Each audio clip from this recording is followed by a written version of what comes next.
As we look at our political process in the United States, we have talked about the fact that we as Americans have become much more candidate-centered than party-centered. We haven't gone into a lot of detail as to explain why that happens, and I'd like to do that right now.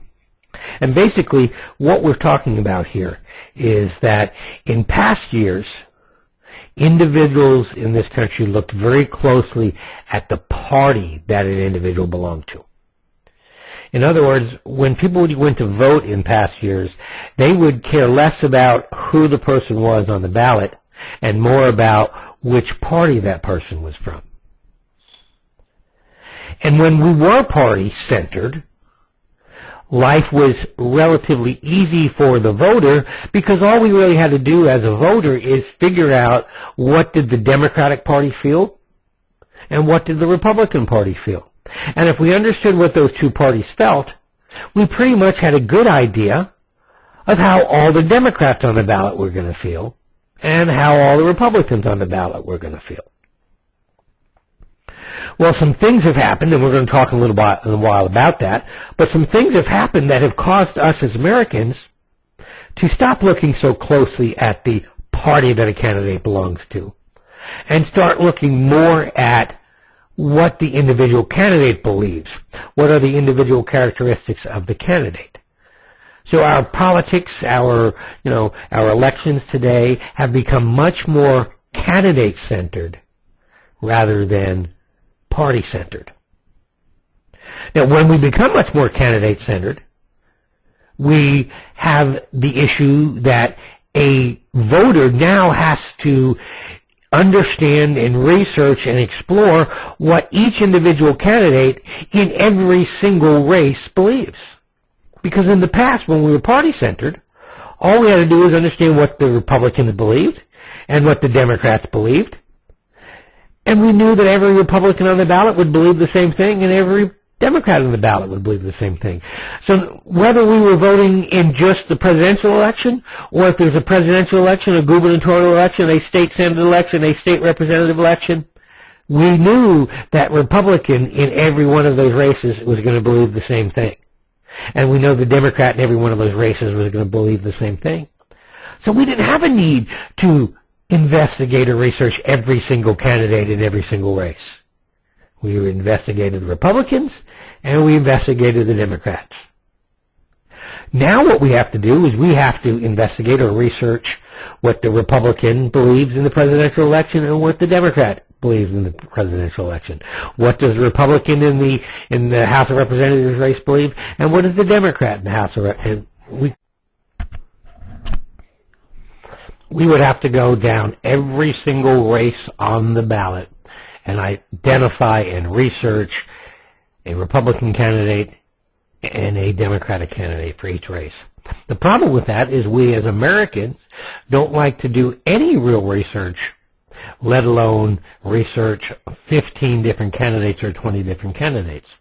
So what we need to realize is that the candidate-centered process appears, and in most cases is a better process because we're getting the best man or woman for the job as opposed to the best party.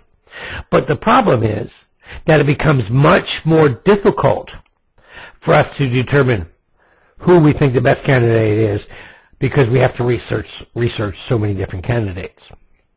Parties in the past were useful tools because they made some real good generalizations. We knew generally how all Republicans were going to feel about certain issues and how all Democrats were going to feel. Political parties in the past simplified the process for us.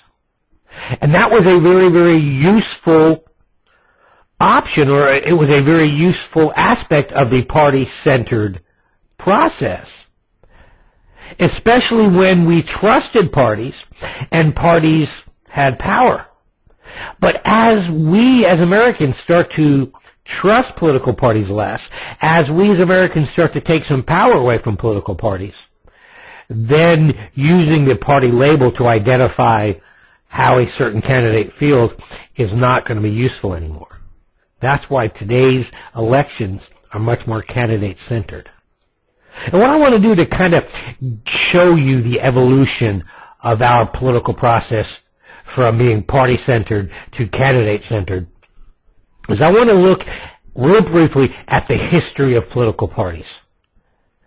In the United States, we can basically break the political party history down into 6 eras. Those 6 eras are called the Jeffersonian era, the Jacksonian era, the Civil War and Reconstruction era, the Industrial or Republican era, the New Deal era, and then the era of divided government. Those are the 6 party eras that we're going to talk about. We're going to talk about what happened in each of those 6 eras. We're going to start with the first era, which is the Jeffersonian era. And really, the Jeffersonian era is the era right after political parties came onto the scene in the United States. Because you have to remember from our discussions in the past that the Constitution says nothing about political parties. Political parties are not mandated by the Constitution.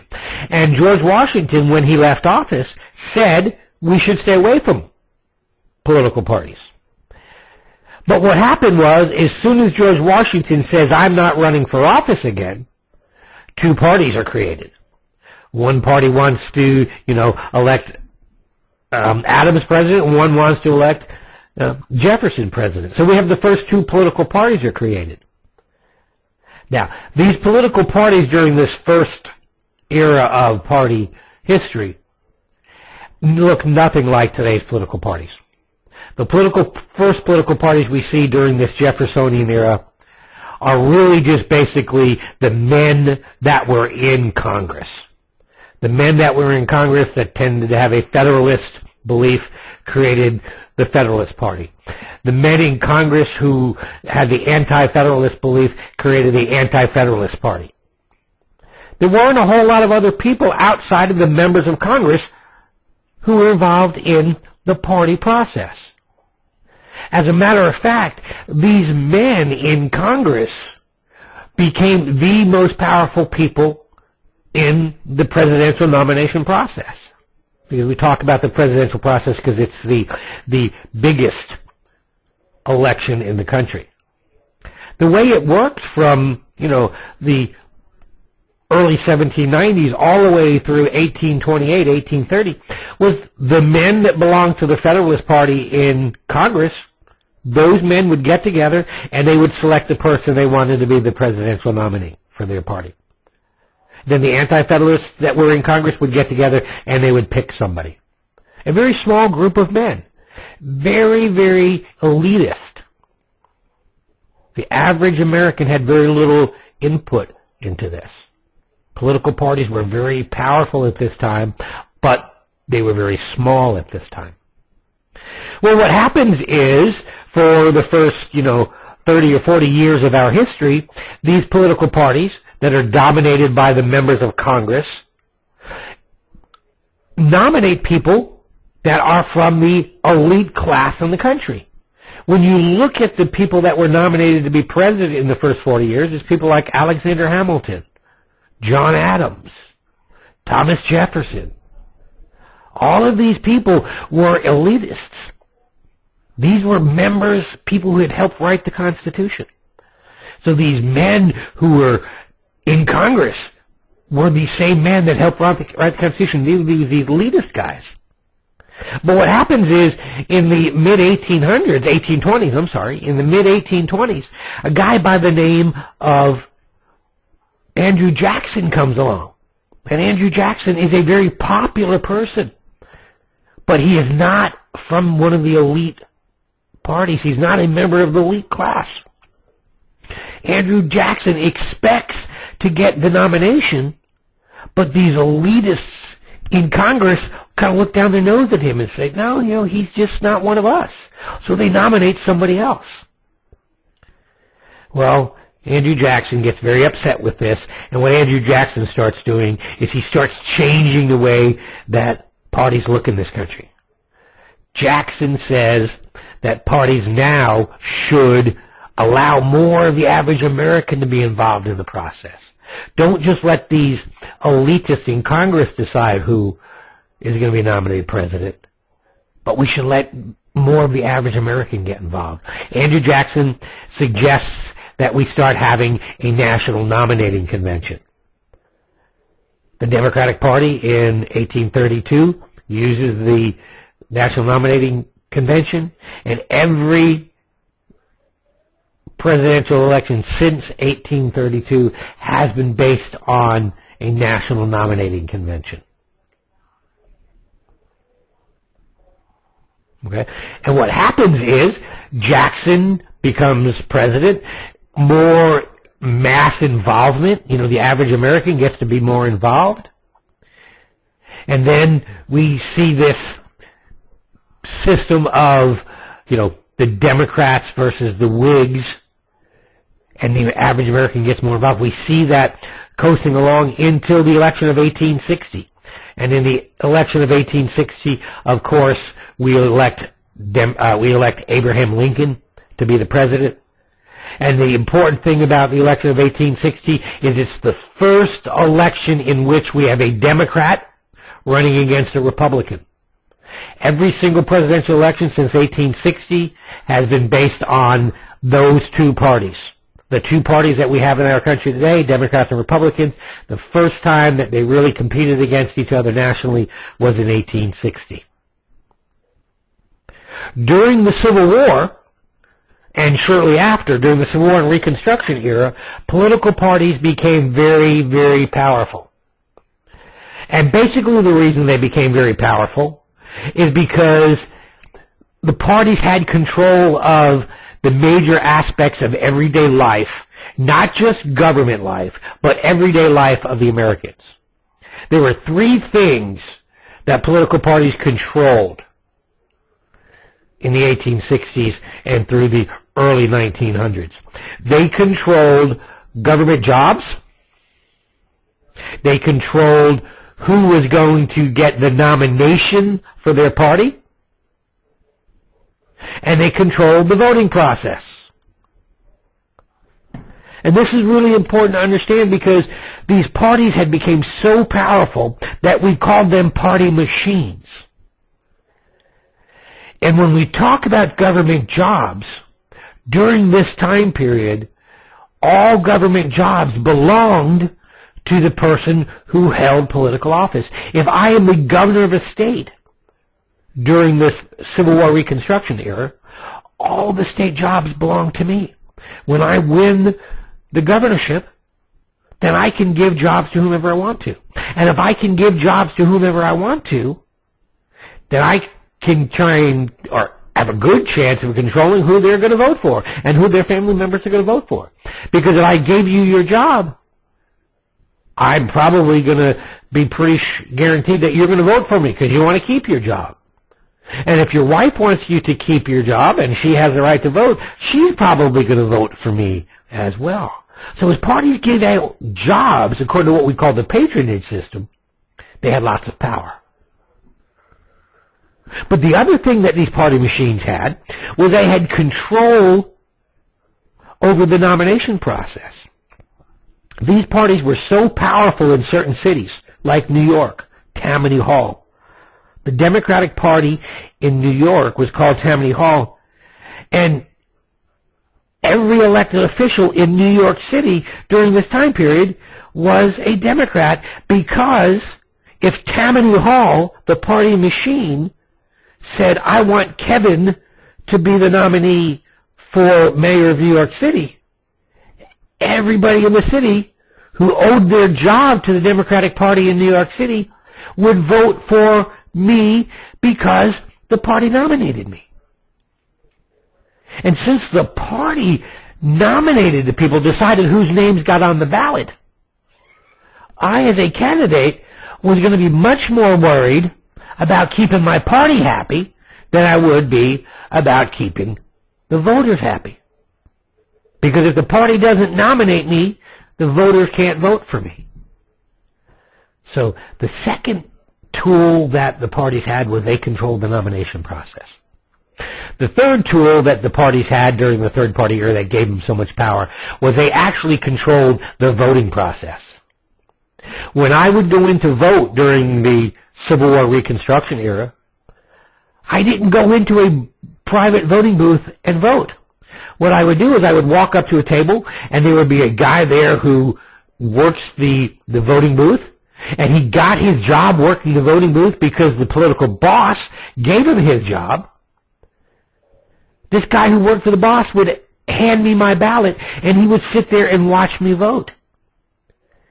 And if I didn't vote the way the boss expected me to, this guy who worked for the boss, who just watched me vote, would write my name down and tell the boss. And when I would go to work the next day, I'd have a pink slip. I'd be fired.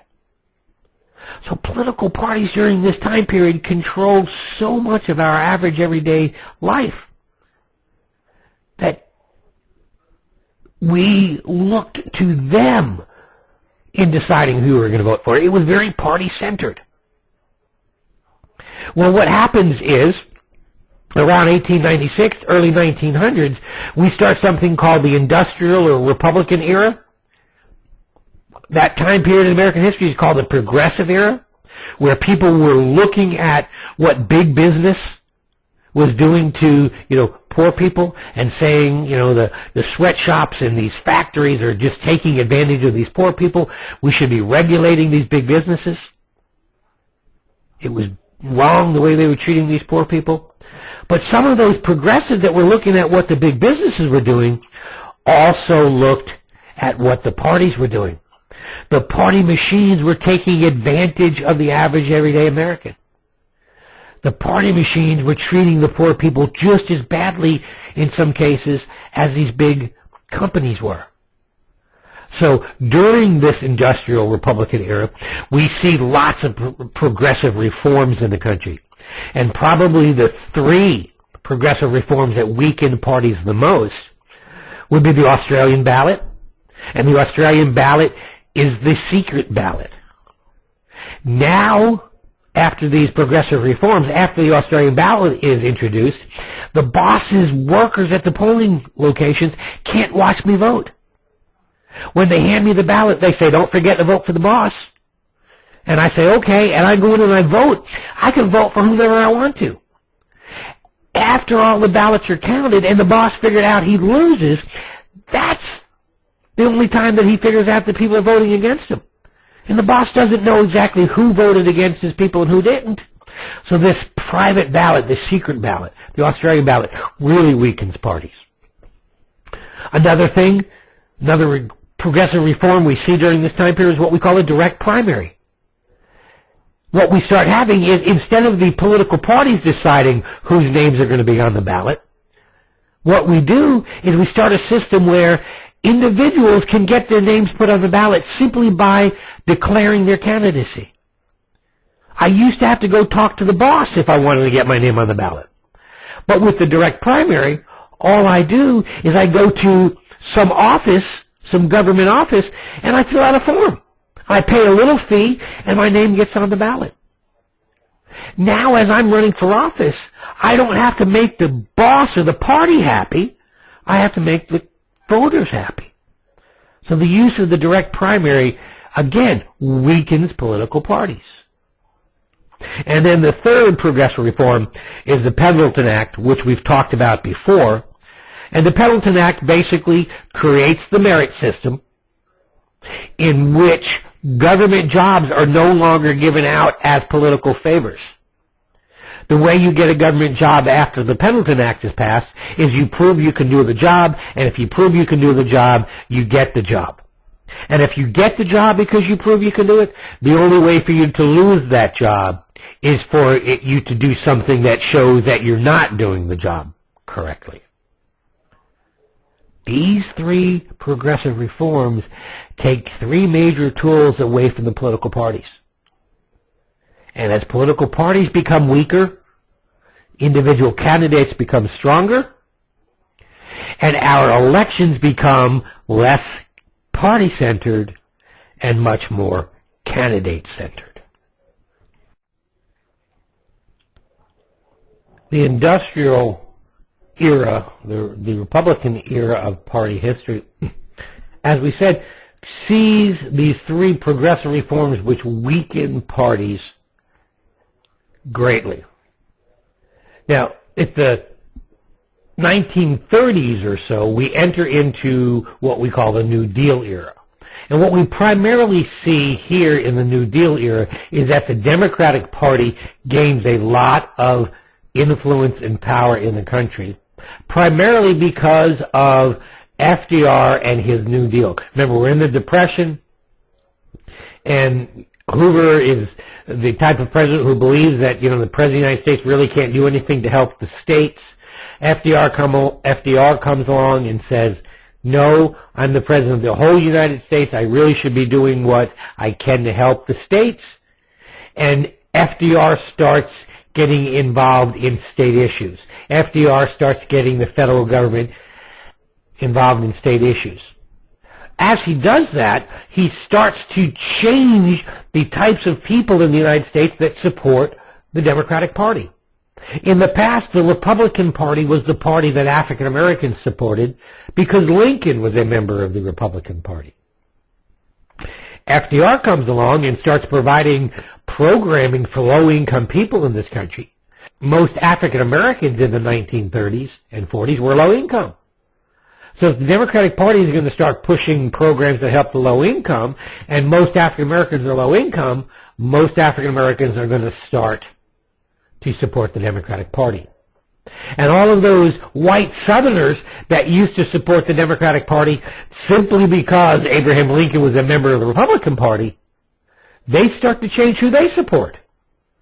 Because as African Americans start supporting the Democratic Party and the Democratic Party starts to become more sympathetic to African American issues, the white Southerners say, no, we're not going to support the Democrats anymore, and then they start supporting the Republicans. So it's during this time period that we see a major shift in the groups of people that supported Democrats as opposed to Republicans. Now, the final party era that I want you to be familiar with is really important because this era really causes Americans to lose confidence in parties. Americans stop trusting parties starting in the late 1960s. And when we combine the fact that the Americans stopped trusting parties in the late 1960s with the fact that those progressive reforms of the early 1900s weakened the parties in those areas, we really see parties having a problem here. And let me explain to you why we call the sixth era the era of divided government. The reason is that we as Americans stop trusting political parties as a whole. The way it used to work before the sixth era was if we as Americans felt comfortable with the Democrats, we would tend to elect a Democratic president, a Democratic House of Representatives, and a Democratic Senate. Because we trusted Democrats, we wanted to give them control of the government. And when we stopped trusting the Democrats, we would turn around and elect the Republicans and put Republicans in charge. We generally trusted parties, but we would have more confidence in one party and they would give them all control. And then we would lose confidence in that party and then we would, turn to the other party. But what happens in the 1960s is we start to get involved with things like Vietnam. And we got a Democratic president that's president of the United States during the height of the Vietnam War, Lyndon Baines Johnson, and Johnson lies to the American people about what's going on in Vietnam. So we as the American people stop trusting the Democratic Party. What's our natural reaction as Americans? Well, we don't trust the Democrats right now. We're going to put the Republicans in control. We happen to elect a Republican by the name of Richard Nixon, who very shortly after we elect him lies to us about Watergate. So now, in a very short period of time, the Democrats have lied to us and we don't trust them. Now a Republican president has lied to us. We don't trust the Republicans. If we don't trust either party, who do we put in control? Well, what we do is we put the Democrats in control of some of the government and the Republicans in control of some of the government. We split the government. We divide the government amongst the two parties. That way no one party can become too ultimately powerful. We start to lose trust in our political parties. And as we lose trust in our political parties, what happens? We stop looking more at what party a candidate belongs to, and we start looking more at what the individual candidate believes. So if you can see and if you can understand the evolution of parties through these 6 party eras, you should understand why our elections today are so much more candidate-centered than they were in the past when they were party-centered. There are advantages and disadvantages to each of these types of elections. Both party-centered has its advantages and candidate-centered has its advantages. But they also each have some disadvantages. And hopefully those are the things that we will talk about, you guys will be talking about when you discuss this topic in the forum this week.